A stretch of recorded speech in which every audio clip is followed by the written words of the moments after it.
عرض کرتے ہیں اللہ تجھے یاد ہے نا ایک رات جب میں بڑی دیر سے لوٹا تھا، لکڑیاں کاٹتے درخت تلاش کرتے مجھے دیر ہو گئی، میں دیر سے لوٹا تھا، نیت یہ کر رکھی تھی کہ دودھ سب سے پہلے ماں باپ کو پلاؤں گا۔ مالک جب میں لوٹا تو وہ بوڑھے تھک ہار کے سو گئے تھے۔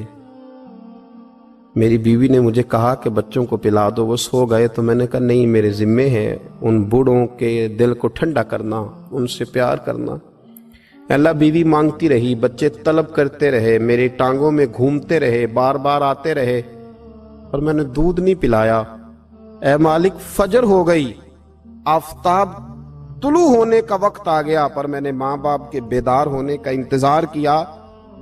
اے اللہ وہ جب اٹھے تو ان کی آنکھوں میں جو میرے لیے دعا تھی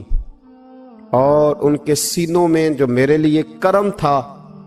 اگر تیری بارگاہ میں وہ نیکی قبول ہے تو مالک پھر رحم فرما، نہ اس مشکل سے آسانی عطا فرما۔ سنو سنو، رسول کریم صلی اللہ علیہ وسلم فرماتے ہیں کہ اس بندے کی دعا مکمل ہوئی تو پتھر تھوڑا سا سرک گیا، اور اتنا سرکا کہ آسمان نظر آنے لگا۔ جس نے ماں باپ کو منایا ہے، ان سے پیار کیا ہے، پھر یہی بات وسیلہ بن جائے گی رب کے ماننے کا، پھر یہ وسیلہ بنے گی، اللہ اس سے مان جائے گا۔ پھر رسول کریم صلی اللہ علیہ وسلم فرمانے لگے، دوسرا بولا اور عرض کرنے لگا کہ اے اللہ تو جانتا ہے مجھے اپنے چچا کی بیٹی بھانے لگی تھی، میں اس کی طرف رغبت کرنے لگا تھا، اور میں نے جب اس سے جا کے ارادہ کیا کہ میں تیرا طالب ہوں، تو اس نے مجھے کہا کہ پہلے 100 دینار لاؤ بانا، تو اللہ میں نے مشقت کر کے 100 دینار جمع کیے، اور جب میں پوری طرح اس پر حاوی ہو گیا، وہ میرے قبضے میں آ گئی اور گناہ کا میں نے ارادہ کر لیا، تو اس عورت کے منہ سے ایک جملہ نکلا کہ اللہ سے ڈر، اے مالک وہ میرے قبضے میں تھی، اے اللہ میں گناہ پر قادر تھا، میں چاہتا تو گناہ کر لیتا، لیکن جب اس نے تیرا نام لے کے کہا نا کہ اللہ سے ڈر، اللہ میں ڈر گیا، میں اسے چھوڑ کے آ گیا۔ اگر تجھے یہ بات پسند ہے تو پھر نکال دینا اس مشکل سے، پھر کر دینا کرم۔ اللہ میری بھی تو چڑھتی جوانی تھی نا، میں بھی تو سب کچھ کر سکتا تھا، پر تیرے لیے، تیری خاطر میں لذت گناہ سے باز رہا، تو اللہ تو رحمت فرما دے۔ حضور فرماتے ہیں اس کی دعا مکمل ہوئی تھی کہ پتھر تھوڑا اور سرک گیا۔ پھر تیسرا بولا اور اس نے بول کے کہا، اے اللہ ایک مزدور کو، ایک دیہڑی دار کو، ایک غریب کو میں نے کام پہ رکھا ہوا تھا، یہ تیرا اور میرا راز ہے اللہ۔ وہ مزدور، وہ دیہڑی دار میرے پاس کام پہ لگا تھا، کچھ چاول میں نے اس کی اجرت مقرر کر دی کہ تو کام مکمل کرے گا تو میں تجھے دوں گا،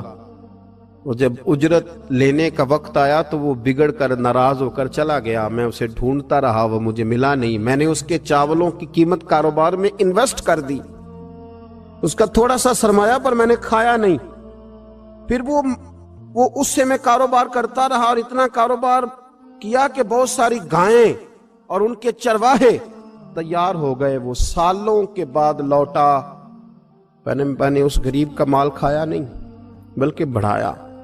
محفوظ کر کے رکھا۔ وہ سالوں کے بعد لوٹا اور کہنے لگا میرا مال، تو میں نے کہا وہ ساری گائیں تیری ہیں،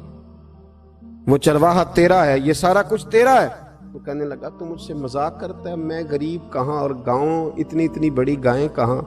تو مذاق کرتا ہے؟ تو میں نے کہا مذاق نہیں، میں نے اپنے رب سے ڈر کے تیرے مال کی حفاظت کی، یہ تیرا ہے۔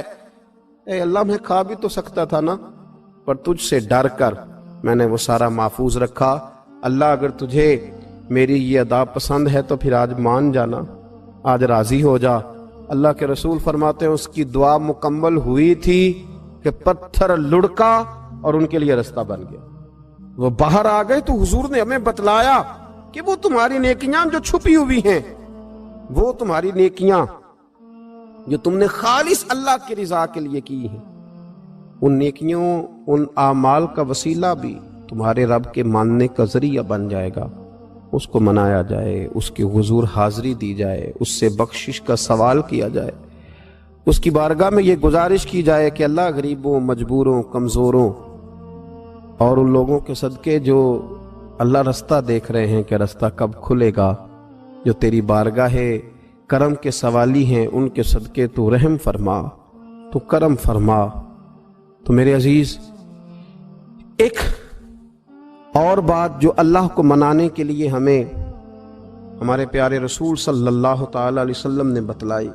کہ جب انسان بہت زیادہ عاجزی کرتا ہے نا، بہت زیادہ عاجزی، تو پھر بھی اللہ مان جاتا ہے۔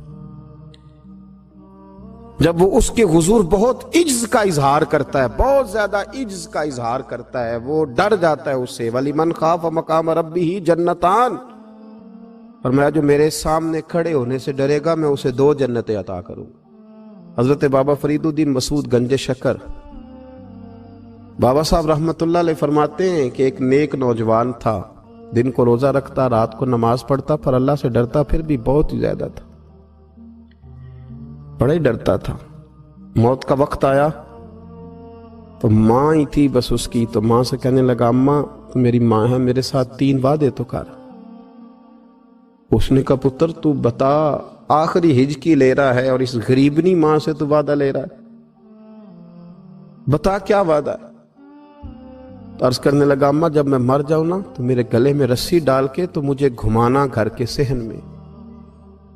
اور لوگوں کو کہنا جو رب کی نافرمانی کرے اس کا یہی حال ہوتا ہے۔ یہ اعلان کرنا جو اللہ کے نافرمان ہوں ان کا یہی اشر کیا جانا چاہیے۔ اور اماں پھر دوسرا وعدہ کر، میرا رات کو جنازہ اٹھایا جائے، میں نہیں چاہتا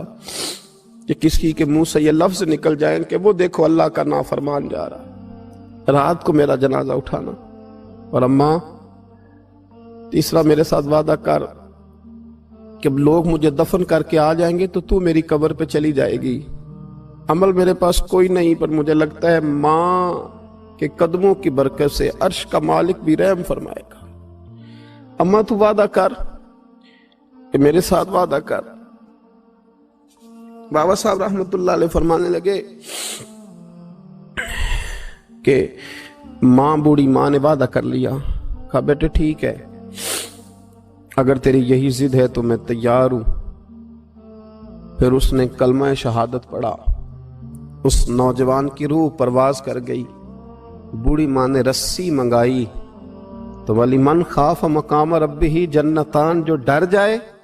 اس نے تو کہا تھا نا کہ رسی ڈال کے گھمانا اور کہنا یہ اللہ کا نافرمان ہے، اس کا یہی اشر ہونا چاہیے تھا۔ لیکن جب ماں گلے میں رسی ڈالنے لگی تو گھر کے ہر کونے سے آواز آنے لگی، خبردار یہ رب کا دوست ہے، اللہ کے دوستوں کے ساتھ اس طرح کا معاملہ نہ کیا جائے، اسے چھوڑ دیا جائے۔ اور کہا تمہیں کچھ بھی اور کرنے کی ضرورت نہیں ہے، یہ تو رب کا دوست ہے اور رب کی بارگاہ میں حاضر ہو گیا۔ کچھ کوئی بندہ کہے گا کہ یہ تو ایک بابا فرید کا سنایا ہوا واقعہ ہے، سنیے، بخاری میں حدیث ہے، نبی پاک صلی اللہ علیہ وسلم نے فرمایا، حضرت ابو ہریرہ رضی اللہ تعالیٰ عنہ راوی ہیں، حضور فرماتے ایک شخص مرنے لگا تو اپنے بچوں سے کہنے لگا کہ میں جب مر جاؤں تو مجھے جلا دینا، اور پھر میرے جلے ہوئے وجود کو پیس دینا، پھر مجھے ہوا میں اڑا دینا، پتر مجھے اڑا دینا، مجھے بڑا ڈر لگتا ہے، اگر رب نے مجھ سے حساب پوچھا تو میں قابل نہیں ہوں، اڑا دینا مجھے ہواؤں میں، اگر اس نے مجھ سے عذاب لیا تو حساب لیا تو بڑا سخت حساب لے گا۔ حضور فرماتے ہیں، بخاری میں موجود ہے، اس کے بچوں نے اسی طرح کیا، اس کے مرنے کے بعد اسے جلایا، ہوا میں اڑا دیا۔ اللہ کے محبوب فرماتے ہیں رب کریم نے حکم دیا زمین کو کہ اس کے ذرات کو جمع کرو، زمین نے ذرے جمع کیے، خدا نے حکم دیا تو اس کا وجود پھر سے اسی شکل میں آیا۔ تو رب کریم نے فرمایا یہ جو تو نے وصیت کی تو کیوں کی؟ اللہ جانتا ہے کہ نہیں جانتا؟ یہ کی تو کیوں کی؟ تو رو پڑا، کہنے لگا اللہ میرے اندر تو طاقت نہیں تھی تیرے سامنے کھڑا ہو کے حساب دے سکوں، تجھے منانے کے لیے تیرے خوف سے ڈر گیا، میں ڈر گیا۔ اگرچہ ہمارے بزرگوں نے لکھا ہے کہ آج یہ وصیت کرنا، اس رنگ میں یہ طرز اختیار کرنا درست نہیں، لیکن آپ غور فرمائیے کہ نبی پاک علیہ السلام فرماتے ہیں جب اس نے کہا نا اللہ تجھ سے ڈر کے یہ کیا، تو رب کریم نے فرمایا جا پھر میں نے تیری مغفرت کر دی، کیونکہ اللہ کو پتا تھا یہ دل سے بات کر رہا ہے۔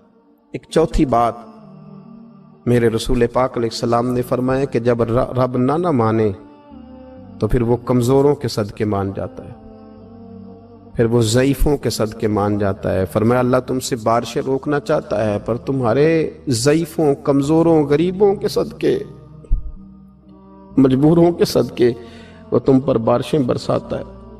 حضور فرماتے ہیں رب اشغاز اغبر لو